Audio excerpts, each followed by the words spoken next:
នៅថ្ងៃទី6ខែកក្កដាឆ្នាំ2013នាប្រលានយន្តហោះអន្តរជាតិ San Francisco របស់សហរដ្ឋអាមេរិកជើងហោះហើរមួយគ្រឿងរបស់កូរ៉េខាងត្បូងបានជួបគ្រោះថ្នាក់ដោយមនឹកស្មានក្នុងកំឡុងពេលនៃការចុះចតជើងហោះហើរនោះគឺ Asiana លេខ214ដែលមានផ្ទុកមនុស្សចំនួនជាង300នាក់ធ្វើដំណើរពីប្រលានយន្តហោះអន្តរជាតិ Incheon ក្នុងទីក្រុងសេអ៊ូលរបស់កូរ៉េនៅថ្ងៃនោះជើងហោះហើរនេះបានមកដល់ runway នៃអាកាសយានដ្ឋាន San Francisco ទៅហើយតែជាអកុសលវាបែរជាបុកជាមួយជញ្ជាំងថ្មការពាររលកសមុទ្របាក់យន្តហោះជាពីរកំណាត់បង្កើតជាសោកនាដកម្មមួយរំពេចគ្រោះថ្នាក់នេះបានបណ្ដាលឲ្យមនុស្ស3នាក់បាត់បង់ជីវិតហើយអ្នកដំណើររាប់រយនាក់ទៀតរងរបួសត្រូវបញ្ជូនទៅមន្ទីរពេទ្យភ្លាមៗយន្តហោះដែលជួបគ្រោះថ្នាក់គឺជាយន្តហោះប្រភេទ Boeing 777ដែលទើបតែផលិតនិងប្រើប្រាស់បានតែ2ឆ្នាំប៉ុណ្ណោះឧបទ្ទវហេតុនេះគឺជាគ្រោះថ្នាក់សម្រាប់អ្នកដំណើរដំបូងរបស់យន្តហោះ Boeing ត្រកូល777នេះចាប់តាំងពីវាត្រូវបានដាក់ឲ្យដំណើរការដឹកអ្នកដំណើរចាប់តាំងពីឆ្នាំ1995មកម្ល៉េះ NTSB បានបញ្ជូនអ្នកស្រាវជ្រាវយ៉ាងច្រើនបើកការស៊ើបអង្កេតពីករណីនេះដូច្នេះចង់ដឹងថាតើមានរឿងអ្វីខ្លះបានកើតឡើងហើយហេតុអ្វីបានជាយន្តហោះដែលបានមកដល់ runway ទៅហើយបែរជាជួបគ្រោះថ្នាក់នេះទៅវិញ Miss Pilot KX នឹងលម្អិតនៅក្នុងវីដេអូនេះ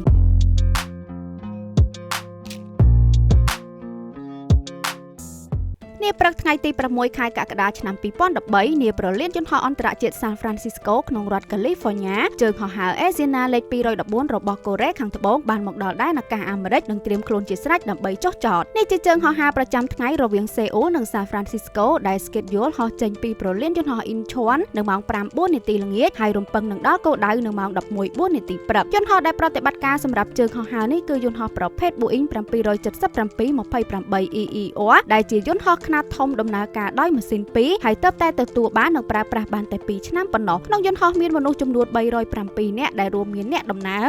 291នាក់អ្នកបម្រើការ12នាក់និងក្រុម pilot ចំនួន4នាក់ pilot ទាំង4គឺជាជនជាតិកូរ៉េខាងត្បូងដែលកាពីតែនធំត្រូវបានគេស្គាល់ឈ្មោះថា Lee Jong-min វ័យ49ឆ្នាំដែលគាត់គឺជា pilot ដ៏ជំនាញម្នាក់នៅក្នុងក្រុមហ៊ុន Asiana កាពីតែន Lee Jong-min មានម៉ោងហោះហើរសរុបចំនួន 12,387 ម៉ោងហើយក្នុងចំណោមនេះ 3,220 ម៉ោងគឺហោះហើរជាមួយ Boeing 777នេះនៅខាងឆ្វេងគឺកាពីតែន Lee Kang-kok វ័យ45ឆ្នាំជាអ្នកបញ្ជាយន្តហោះគាត់គឺជា pilot ដែលមានបទពិសោធន៍នឹងហោះហើរចំនួន 9,793 ម៉ោងប៉ុន្តែបទពិសោធន៍ហោះហើរជាមួយយន្តហោះ Boeing 777នេះទើបតែបាន43ម៉ោងប៉ុណ្ណោះសម្រាប់ថ្ងៃនេះកាពីតែន Lee Jong-min ត្រូវទទួលភារកិច្ចត្រួតពិនិត្យការហោះហើរនិងដើរតួនាទីជា flight instructor ក៏ដូចជាទទួលខុសត្រូវនៅសុវត្ថិភាពហោះហើរទាំងមូលងាកមកប្រលានយន្តហោះឯនេះវិញថ្ងៃនេះអាកាសធាតុនៅ San Francisco គឺស្រឡះល្អមេឃបើកថ្ងៃនិងមានពពកតិចខ្យល់កបក់ក្នុងល្បឿនធម្មតាដែលនោះគឺអំណោយផលបំផុតដល់ការចុះចតមិនយូរប៉ុន្មានជើងហោះហើរ Asiana លេខ214ដែលមានអាយតាកូដ OZ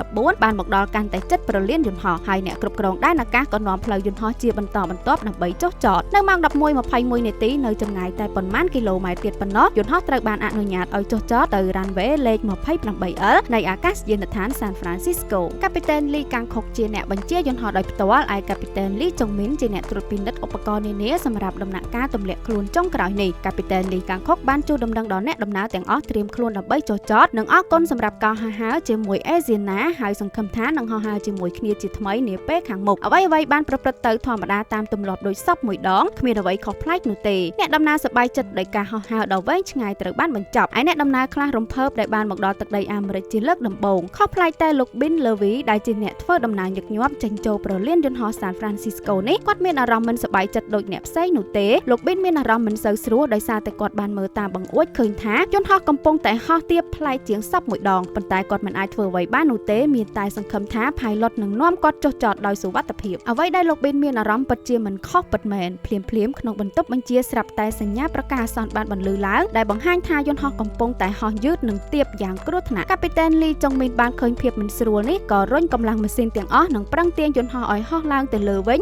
ឬ go around ប៉ុន្តែដោយសារតែពេលវេលាខ្លីពេកយន្តហោះទម្ងន់រាប់រយតោនមិនអាចបត់បែនទាន់ពេលវេលានោះឡើយជើងហោះហើរ OZ 214បានបុកជាមួយជញ្ជាំងការពារទឹកសមុទ្រឬ sea wall ដាច់យន្តហោះជាពីរកំណាត់ត្រង់ផ្នែកកន្ទុយក្រោយអូសជាមួយនឹងផ្លូវបេតុងរួចបង្វិលខ្លួនមួយជុំមុនធ្លាក់ដល់ដីផ្សែងខ្មៅខ្មួលខ្មាញ់បានអណ្ដែតឡើងពេញផ្ទៃអាកាសយានដ្ឋានហើយភ្លាមក្រុមសង្គ្រោះបន្ទាន់ក៏ចេញឡានប្រងព្រាតទៅកន្លែងកើតហេតុក្នុងកាប៊ីនអ្នកដំណើរភ័យតក់ស្លុតយ៉ាងខ្លាំងអ្នកដំណើរជាច្រើនបានរងរបួសហើយក្នុងយន្តហោះទាំងមូលប្រែคล้ายពីការហោះហើរដ៏សប្បាយ បាយរីករាយទៅជាភាពចលាចលដែលគ្រប់គ្នាព្យាយាមចាក់ចែងតាមដែលអាចធ្វើបានក្រុមពលរដ្ឋអគ្គិភ័យចាប់ផ្ដើមបាញ់ពន្លត់ភ្លើងដែលកំពុងឆាបឆេះកាន់តែខ្លាំងបញ្ជាអណ្ដាតភ្លើងមិនឲ្យរាលដាលដល់ធុងសាំងរបស់យន្តហោះក្រុមអន្តរាគមន៍បានជំលះអ្នកដំណើរទាំងអស់ទៅអគារប្រលានយន្តហោះហើយអ្នករងរបួសរាប់រយនាក់ក៏ត្រូវបញ្ជូនភ្លាមៗទៅមន្ទីរពេទ្យដែលនៅក្បែរនោះជាព្រឹត្តិការណ៍ដ៏ភ្ញាក់ផ្អើលមួយសម្រាប់អ្នករស់នៅរដ្ឋកាលីហ្វ័រញ៉ាមនុស្សម្នាបានទាញទូរស័ព្ទនិងកាមេរ៉ាផ្ដិតយករូបភាពនៃឧបទ្ទវហេតុនេះរូបភាពវីដេអូនៃព្រឹត្តិការណ៍នេះត្រូវបានសារព័ត៌មានធំៗចាក់ផ្សាយប្រងព្រាតពេញពិភពលោកឲ្យបានឃើញនៅមហន្តរាយដែលកំពុងកើតឡើងនៅសានហ្វ្រាន់ស៊ីស្កូមន្ទីរពេទ្យចំនួន9នៅក្បែរប្រលានយន្តហោះសានហ្វ្រាន់ស៊ីស្កូបានផ្ទុកពោពេញដោយអ្នករងរបួសពីជើងហោះហើរនេះក្នុងចំណោមនោះមានអ្នករបួសធ្ងន់10នាក់ត្រូវបញ្ជូនទៅ San Francisco General Hospital និងមួយចំនួនទៀតត្រូវបញ្ជូនទៅ Stanford Medical Center តាមរយៈរបាយការណ៍របស់ប៉ូលីសព្រឹត្តិការណ៍នេះបានសម្លាប់មនុស្សចំនួន3នាក់និងរងរបួសចំនួន187នាក់អ្នកដែលបានបាត់បង់ជីវិតទាំង3នាក់គឺជាសិស្សសាលាជនជាតិចិនដែល2នាក់ត្រូវបានរកឃើញថាស្លាប់នៅនឹងកន្លែងនិងម្នាក់ទៀតបានស្លាប់ក្នុងកំឡុងពេលព្យាបាលនៅមន្ទីរពេទ្យតាមរយៈរបាយការណ៍ដដែលមនុស្សទាំង3នាក់គឺជាអ្នកដំណើរដែលស្ថិតនៅផ្នែកកន្ទុយក្រោយរបស់យន្តហោះនេះដោយម្នាក់បានរងរបួសយ៉ាងធ្ងន់ធ្ងរពីការប៉ះទង្គិចនិង2នាក់ទៀតបានខ្ទាតចេញពីយន្តហោះបោកនឹងថ្មបេតុងតែម្ដងក្នុងកំឡុងពេលយន្តហោះបុកជាមួយជញ្ជាំងសមុទ្រនោះជាឧបទ្ទវហេតុស្លាប់អ្នកដំណើរដំបូងបំផុតរបស់យន្តហោះ Boeing តកោ777ក្រោយពេលដែលវាបានចូលបម្រើការដឹកអ្នកដំណើរជិត20ឆ្នាំកន្លងមកសំណួរជាច្រើនបានចោទសួរពីគ្រប់ទិសទីពិសេសក្រុមគ្រួសារនិងអ្នកដំណើរខ្លួនឯងជុំវិញថាតើហេតុអ្វីបានជាយន្តហោះមកដល់ runway ទៅហើយបែរជាជួបគ្រោះថ្នាក់បែបនេះមិនខុសពីករណីផ្សេងៗទៀតនោះទេ NTSB បានបញ្ជូនក្រុមការងារភ្លាមៗដើម្បីបើកការស៊ើបអង្កេតអំពីករណីនេះលោក Bill English គឺជាអ្នកស៊ើបអង្កេតជើងចាស់ដ៏ចំណានម្នាក់ត្រូវបានជ្រើសរើសឲ្យដឹកនាំក្រុមការងារស្រាវជ្រាវពីគ្រោះថ្នាក់នេះចំពោះគាត់នេះជាករណីស្លាប់អ្នកដំណើរដំបូងរបស់យន្តហោះ Boeing 777ដែលជាយន្តហោះខ្នាតធំមានប្រព័ន្ធដំណើរការទំនើបនិងស្មុគស្មាញជាខ្លាំងដូច្នេះដើម្បីធ្វើរឿងនេះគាត់ត្រូវការក្រុមការងារជំនាញជាច្រើនអ្នកជាមួយគាត់គឺលោក Roger Koch, Jason Fidok និង Bill Bramble ដែលសុទ្ធសឹងតែជាអ្នកជំនាញនិងឯកទេសរៀងៗខ្លួនលោក Roger Koch គឺជាអតីត pilot ម្នាក់ដែលគាត់មានជំនាញទៅលើការហោះហើរនិងវិភាគទៅលើ pilot ចំណែកលោក Jason Fidok គឺជាអ្នកជំនាញផ្នែកឧបករណ៍សុវត្ថិភាពនិងការជំនះអ្នកដំណើរហើយចុងក្រោយគឺលោក Bill Bramble គឺជាអ្នកជំនាញផ្នែកប្រព័ន្ធ system របស់យន្តហោះមិនបង្អង់យូរក្រុមអ្នកជំនាញទាំងអស់បានចុះដល់ទីតាំងកើតហេតុដើម្បីសិក្សាពីអ្វីដែលបានកើតឡើងដើម្បីកំណត់ពីមូលហេតុដំបូងអ្នកជំនាញចង់ដឹងថាតើគ្រោះថ្នាក់នៅថ្ងៃនេះកើតឡើងយ៉ាងដូចម្តេចស្នាក់ស្នាមជាច្រើនបានបន្សល់ទុកនៅលើ runway លេខ 28L ជាមួយបំណែកកំទេចកំទីបានធ្លាក់រាយប៉ាយថ្មនៃជញ្ជាំងការពាររលកបានខ្ទាតពេញផ្លូវនិងស្នាមក៏កិតអូសយ៉ាងវែងនៅលើ runway ហាក់បានប្រាប់ពីអ្វីដែលបានកើតឡើងនៅថ្ងៃនោះតួយន្តហោះបានដាច់កង់និងកន្ទុយក្រោយរួចបានខ្ទាតចេញពី runway មុននឹងឆាបឆេះឡើង Evacuation slide នួន8បានដំណើរការត្រឹមត្រូវបានតែ2ប៉ុណ្ណោះចំណែក2ទៀតបែរជាបំប៉ោងទៅខាងក្នុងហើយ4ផ្សេងទៀតបែរជាមិនដំណើរការភស្តុតាងទាំងអស់ត្រូវបានអ្នកជំនាញកត់ត្រាទុកនិងថតរូបជាច្រើនដើម្បីធ្វើជាដើមទុនក្នុងការវិភាគមិនយូរប៉ុន្មានវីដេអូកាមេរ៉ាសុវត្ថិភាពនៃហេតុការណ៍នៅថ្ងៃនោះក៏បានបញ្ជូនមកក្រុមអ្នកស្រាវជ្រាវក្នុងខ្សែវីដេអូបានបង្ហាញឲ្យឃើញថាយន្តហោះហោះទាបខ្លាំងពេកបណ្ដាលឲ្យកន្ទុយក្រោយប៉ះជាមួយជញ្ជាំងការពាររលកនៅខាងមុខ runway 28L ធ្វើឲ្យដាច់កន្ទុយបង្កជាគ្រោះថ្នាក់នេះកើតឡើងតាមរយៈខ្សែវីដេអូនេះលោក Bill English បានកំណត់តម្រុយដំបូងទៅលើម៉ាស៊ីនរបស់យន្តហោះដោយលោកបានគិតថាអាចបណ្ដាលមកពីម៉ាស៊ីនមានបញ្ហាទើបយន្តហោះមិនអាចចុះចតដល់គោលដៅបែបនេះក្រុមអ្នកស៊ើបអង្កេតបានពិនិត្យយ៉ាងម៉ត់ចត់ទៅលើម៉ាស៊ីនទាំងពីររបស់យន្តហោះនេះស្លាកស្នាមប៉ះទង្គិចនិងរបៀបដែលស្លាបកង្ហារម៉ាស៊ីនរងការខូចខាតបានប្រាប់អ្នកស៊ើបអង្កេតយ៉ាងច្បាស់ថាពួកវានៅដំណើរការធម្មតានៅពេលដែលយន្តហោះធ្លាក់នៅថ្ងៃនោះអ្នកស៊ើបអង្កេតក៏បានជួបជាមួយអ្នកបញ្ជាដែនអាកាសដើម្បីសុំការពន្យល់នៅអ្វីដែលបានកើតឡើងអ្នកគ្រប់គ្រងដែនអាកាសបានពន្យល់ថាជាទូទៅប្រលានយន្តហោះ San Francisco មានភាពមមាញឹកខ្លាំងណាស់មានយន្តហោះជាច្រើនតម្រៀបជួរគ្នាចុះចតនិងហោះឡើងដូច្នេះជានិច្ចកាលពួកគាត់តែងតែបញ្ជាឲ្យយន្តហោះចុះនិងឡើងលឿនជាងធម្មតាបើធៀបនឹងបណ្ដាប្រលានយន្តហោះផ្សេងៗទៀតគាត់បន្ថែមថានៅថ្ងៃដដែល OZ 214ចុះចតអាកាសធាតុគឺស្រឡះល្អមេឃគ្មានពពកច្រើននោះទេប៉ុន្តែអ្វីដែលគួរឲ្យកត់សម្គាល់គឺ glide slope ដែលជាឧបករណ៍បញ្ជូនរលកសញ្ញាទម្លាក់កម្ពស់មិនដំណើរការនោះទេ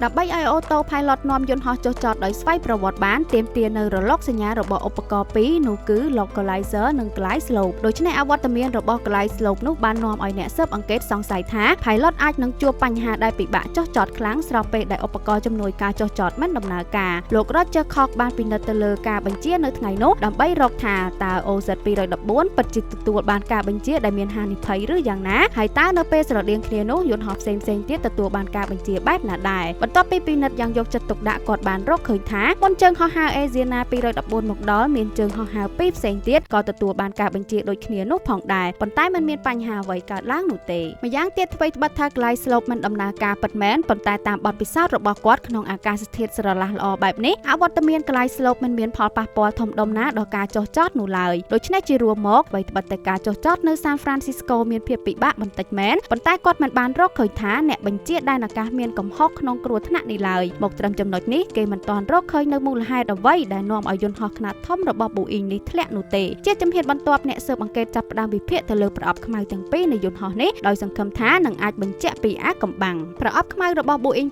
777គឺស្ថិតនៅផ្នែកកន្ទុយក្រោយហើយពួកវាបានឈប់ថតទិន្នន័យនៅពេលដែលយន្តហោះបុកនឹងជញ្ជាំងនៅពេលនោះប៉ុន្តែជាសំណាងទិន្នន័យទាំងអស់មុនការបុកដែលអ្នកស៊ើបអង្កេតត្រូវការគឺនៅមានទាំងអស់ក្នុងកំឡុងពេលនៃការវិភាគទិន្នន័យនោះអ្នកស៊ើបអង្កេតបានរកឃើញនៅការបញ្ជាដ៏ច្របុកច្របល់និងការបដូរម៉ូដនៃការហោះហើរជាច្រើនដែលគួរឲ្យភ្ញាក់ផ្អើលអ្នកស្រាវជ្រាវបានរកឃើញថា2ទៅ3នាទីចុងក្រោយមុនចុះចត Pilot បានផ្លាស់ប្ដូរម៉ូដនៃការហោះហើរដោយម្ដងហោះហើរដោយដៃហើយម្ដងហោះហើរដោយ Auto Pilot ហើយអ្វីដែលសំខាន់ជាងនេះទៅទៀតនៅនាទីចុងក្រោយ Pilot បែរជាទាញកម្លាំងម៉ាស៊ីនចុះមក idle ដែលជាកម្រិតគ្មានកម្លាំងរុញនោះទេការបញ្ជាដ៏ចម្លែកទាំងអស់នេះបាននាំឲ្យអ្នកស៊ើបអង្កេតមានការឆ្ងល់យ៉ាងខ្លាំងថាតើហេតុអ្វីក៏កាពីតែនដ៏មានជំនាញនិងបទពិសោធន៍ច្រើនឆ្នាំបែរជាហោះហើរបែបនេះទៅវិញហើយតើមូលហេតុអ្វីបានជានៅនាទីចុងក្រោយ Pilot បែរជាទាញទម្លាក់កម្លាំងម៉ាស៊ីនដល់ចំណុច0ដែលធ្វើឲ្យយន្តហោះយឺតនិងធ្លាក់កម្ពស់ខ្លាំងបង្កជាគ្រោះថ្នាក់បែបនេះក្រុមអ្នកស៊ើបអង្កេតបានជួបសម្ភាសជាមួយកាពីតែន Lee Kang-kok ដែលជាអ្នកបញ្ជាយន្តហោះនៅពេលនោះដើម្បីជួយពន្យល់ពីហេតុផលនៃការបញ្ជានៅថ្ងៃនោះកាពីតែនបានបញ្ជាក់ថាការហោះហើរមក San Francisco ចំពោះគាត់គឺមានអារម្មណ៍មិនស្រួលនោះទេទីមួយដោយសារតែប្រលានយន្តហោះនេះមានឈ្មោះថាជាប្រលានយន្តហោះដែលពិបាកចុះចតមួយស្របពេលដែលឧបករណ៍ជំនួយការចុះចតក៏មិនដំណើរការទៅទៀតដែលទាមទារការហោះហើរដោយដៃប៉ុន្តែគាត់បានគិតថា Pilot ផ្សេងអាចចុះចតបានគាត់ក៏អាចធ្វើបានដូចគ្នាទី2ដោយសារតែគាត់ទើបតែផ្លាស់ប្ដូរពីហោះហើរ Airbus 320មកហោះហើរជាមួយយន្តហោះខ្នាតធំ Boeing 777នេះទើបតែបាន9ជើងប៉ុណ្ណោះហើយជើងហោះហើរនេះទៀតសោតគាត់គឺស្ថិតក្នុងការវឹកហាត់និងឃ្លាំមើលពីកាពីតែនម្នាក់ទៀតដែលមានជំនាញជាងគាត់ដែលធ្វើឲ្យគាត់រងសម្ពាធជាខ្លាំងកាពីតែនបានទទួលស្គាល់ថាការបញ្ជារបស់គាត់រៀងច្របូកច្របល់ពិតមែនប៉ុន្តែគាត់ច្បាស់ណាស់ថាប្រព័ន្ធម៉ាស៊ីនស្វ័យប្រវត្តិឬ Auto Throttle System នៅដំណើរការដែលគាត់រំពឹងថានឹងបន្ថែមល្បឿនឲ្យគាត់នៅពេលនោះតែបែរជាវាមិនដំណើរការទៅវិញការសម្ភាសជាមួយកាពីតែន Lee Kang-kok រយៈពេលជាង4ម៉ោងបានធ្វើឲ្យអ្នកស៊ើបអង្កេតយល់យ៉ាងច្បាស់ពីភាពលំបាករបស់កាពីតែនហើយក៏ដឹងពីសមត្ថភាពរបស់គាត់ដែរប៉ុន្តែអ្វីដែលគេឆ្ងល់ថាតើហេតុអ្វីគាត់មិនប្រាប់ត្រង់ៗទៅកាពីតែន Lee Jong-min និងសុំជំនួយពីគាត់ដែលចំណុចនេះហាក់បានបង្ហាញថាកាពីតែន Lee Kang-kok មិនចង់បង្ហាញពីចំណុចខ្សោយដែលខ្លួនមានលើសពីនេះទៅទៀតដោយដែលកាពីតែនបានបញ្ជាក់ Boeing